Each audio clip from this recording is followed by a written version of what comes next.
안녕하십니까. 만화공인중개사의 저자 이영훈입니다. 오늘은 공인중개사 법령 및 중개 실무 문제풀이 26강 시간으로서 280번 문제부터 291번 문제까지 함께 풀어보도록 하겠습니다. 자, 지금부터 280번 문제 시작하겠습니다. 280번 개업 공인중개사가 대한민국 영토 안의 토지를 취득하고자 하는 외국인에게 설명한 내용 중 옳은 것은 1. 경매로 토지를 취득한 경우 취득일부터 6월 6개월 이내에 시장, 군수 또는 구청장에게 신고하여야 한다. 맞습니다. 2. 대한민국 안의 토지를 취득하는 계약을 체결한 경우에는 계약 체결일로부터 90일 이내에 신고하여야 한다. 90일이 아니라 60일 이내에 신고하여야 합니다. X. 3. 문화재보호법에 의한 지정문화재 보호구역 내 토지는 취득할 수 없다. 있다죠. 언제? 허가받으면 가능합니다. 그래서 X. 4. 군사시설보호구역 내 토지의 경우에는 취득일부터 30일 이내에 신고하여야 한다. 자, 이 경우에는 토지 취득 계약을 체결하기 전에 시군구청장부터 토지 취득의 허가를 받아야 됩니다. 이게 단 30일 내에 신고한다가 아니라 미리 시군구청장으로부터 토지 취득의 허가를 받아야 되기 때문에 X. 다음 질문을 보겠습니다. 5. 토지 취득 허가 의무에 위반하여 체결한 토지 취득 계약이라도 그 효력은 발생한다. 발생하지 않죠. 무효입니다. 이거 허가를 받아야 되기 때문에 안 받았으므로 무효입니다. 위반해서 X. 다 X고 하나만 옳은 것을 고르니까 280번은 1번이 정답이 되겠습니다. 다음 문제를 보겠습니다.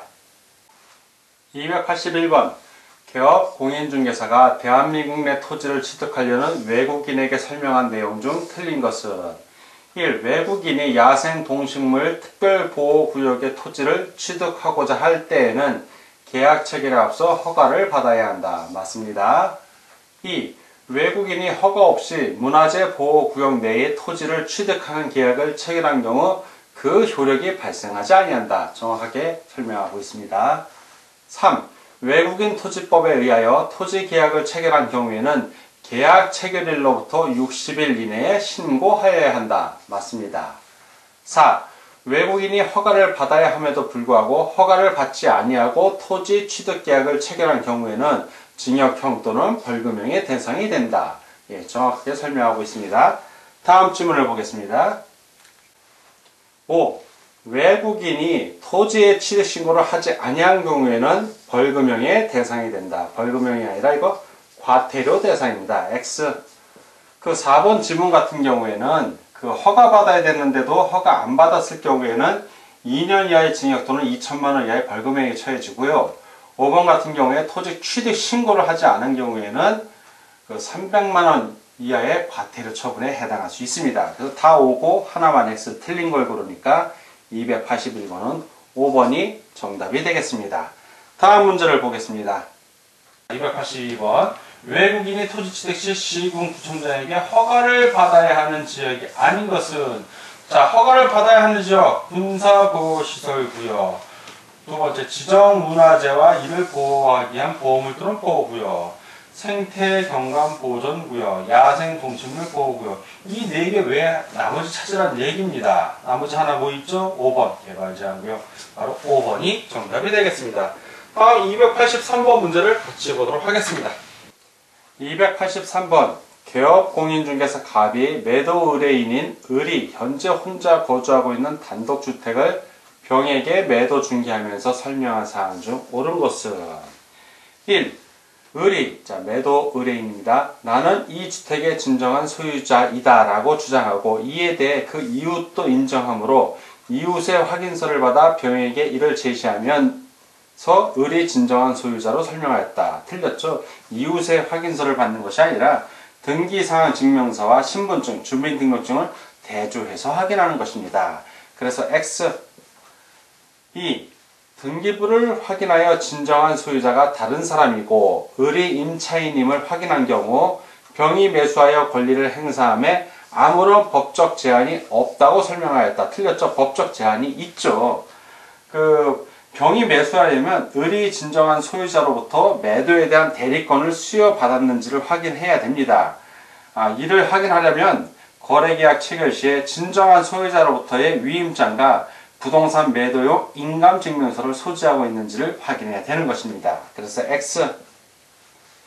3. 주택의 소유자에게는 민법상 당연히 그 대지 사용권이 인정되므로 대지 사용권의 유무에 대해서는 걱정할 필요가 없다고 설명하였다. 당연히 인정되는 것은 아닙니다. 그래서 걱정할 필요가 있죠. 인정이 대지 사용권이 소유권이 아니라 지상권인 경우가 있습니다. 그래서 확인해야 되는 것이고, 소유권이라면은 상관이 없겠지만 대지 소유권. 근데 만약 각 구분 소유자들이 대지에 관하여 아무런 사용권이 없다면 대지의 소유자 등은 위 공동주택의 철거를 청구할 수도 있습니다. 따라서 규약으로 분리 처분 가능에 대해서 달리 정한 것이 있는지를 반드시 확인하기도 해야 됩니다. 대지 사용권하고 관련돼서만큼은 꼭 여러분들이 꼭 확실히 알아둬야 됩니다. 그래서 X.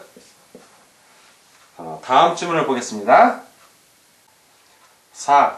등기부상 을은 소유자이나 미성년자인 경우 정의 그 후견인임을 확인하여 정가 매매 계약을 체결하여도 소유권을 취득하는데 법적인 문제는 없다고 설명하였다. 법적인 문제가 발생합니다. 후견인인 정의 피후견인에 가름하여 매매 계약을 체결하거나 미성년자의 매매 계약을 동의를 할 때에는 친족회의의 동의를 얻어야 되기 때문에 그렇습니다. 그래서 X.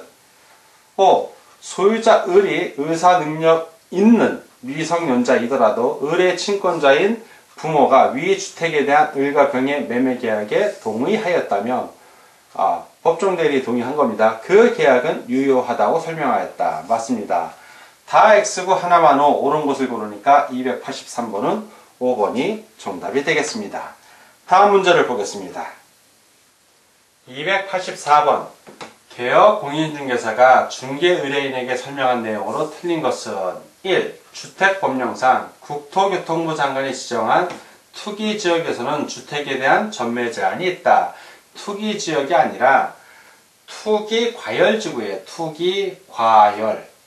과열지구입니다. 그래서 X. 2. 도시 및 주거환경정비법령상 정비구역 안에서 건축물의 건축행위를 하고자 하는 자는 시장, 군수 또는 자치구의 구청장의 허가를 받아야 한다. 맞습니다. 3. 건축법령상 다중주택은 용도별 건축물의 종류 중 단독주택에 해당한다. 맞습니다. 4. 국토의 개입 및 이용에 관한 법령상 시장, 군수 또는 구청장은 토지거래계약 허가를 받은 자가 토지를 허가받은 목적대로 이용하고 있는지 여부를 국토교통부령이 정하는 바에 따라 조사하여야 한다. 맞습니다. 다음 질문을 보겠습니다. 5. 농지를 경매, 판결, 화해조서, 매매, 증여로 취득하는 경우 농지 취득 자격 증명이 필요하다. 맞습니다. 다 오고 하나만 X 틀린 것을 고르니까 284번은 1번이 정답이 되겠습니다. 다음 문제를 보겠습니다. 285번. 중개대상물 확인 설명서의 작성에 관한 설명으로 틀린 것은 1번. 주거용 건축물은 단독주택, 공동주택을 구분하여 표시한다. 맞습니다. 2번. 토지의 경우에는 대상 물건의 상태에 관한 자료요구 사항에서 매도 또는 임대 의뢰인에게 요구한 사항 및 그 관련 자료 제출 여부를 기재한다. 맞습니다. 3. 주거용 건축물의 용도지역 지구는 토지 이용계획 확인서로 파악하고 건폐율 용적률을 상하는 시군 조례에 따라 기재한다. 맞습니다. 중개대상물에 근저당이 설정되어 있다면 담보인정기획 및 채무 보증 간도액을 확인하여 기재한다. 이건 의미 없고 근저당 설정 그러면 뭐가 나와야 돼요? 채권 최고액이 나와야죠. 이 채권 최고액만 기재하면 되는 겁니다. X. 5번. 주거용 건축물에서 도로, 대중교통, 주차장 등의 입지 조건과 관리에 관한 사항은 중개업자가 조사에 기재한다. 당연하죠. 중개업자가 조사해서 기재하는 겁니다. 다 오고 하나만 해서 틀린 것이니까 285번은 4번이 정답이 되겠습니다. 다음 286번입니다. 286번. 공인중개사 법령상 토지 매매에 대한 중개가 완성되기 전 중개대상물 확인 설명서에 세율을 기재해야 하는 조세로만 묶인 것은 이것은 답을 알면 맞추고 모르면 틀리는 문제입니다. 딱 3개 있어요. 여러분들 이거 암기하세요. 취득세, 농어촌 특별세, 지방교육세. 답은 1번이 됩니다. 등록면허세는 해당이 안 된다는 거 꼭 기억을 해주시기 바랍니다.